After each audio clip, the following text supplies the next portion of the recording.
I see Floyd's legacy through the legend of 44.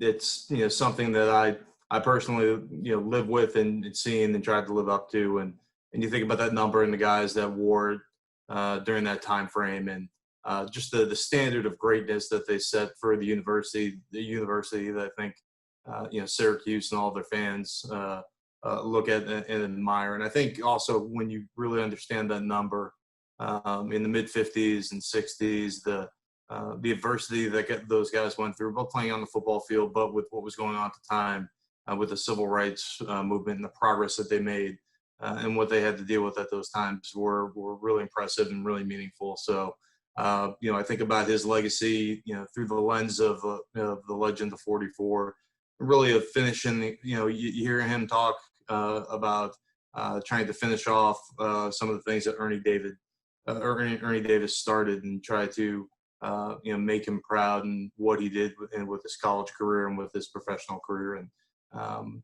that's what I think about when I think about Floyd's legacy.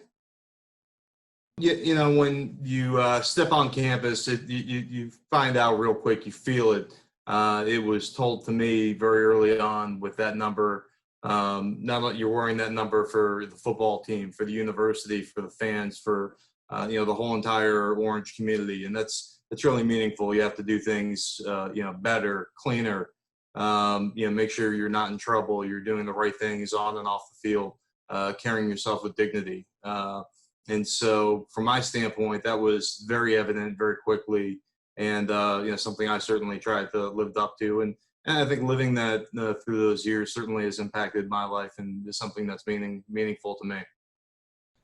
Yeah, my favorite thought of Floyd is when they had the 44 retirement ceremony, and we were all coming out in the field at halftime, and I was the last one to wear the number, so I was the first one out, and I had just retired from the NFL, and I kind of slowly jogged out in the field, and Terry Richardson came on after me, and a few other guys, and Jim Brown was last, and we all had street clothes on, what have you. But then came Floyd, and he just has this infectious energy and enthusiasm about him. He had his 44 jersey on, and he came sprinting out on that field with a smile ear to ear. He was ready to play. And I remember when we all got out there, Jim and I looked at each other and said, I wish we had that much energy. And that's how I remember Floyd.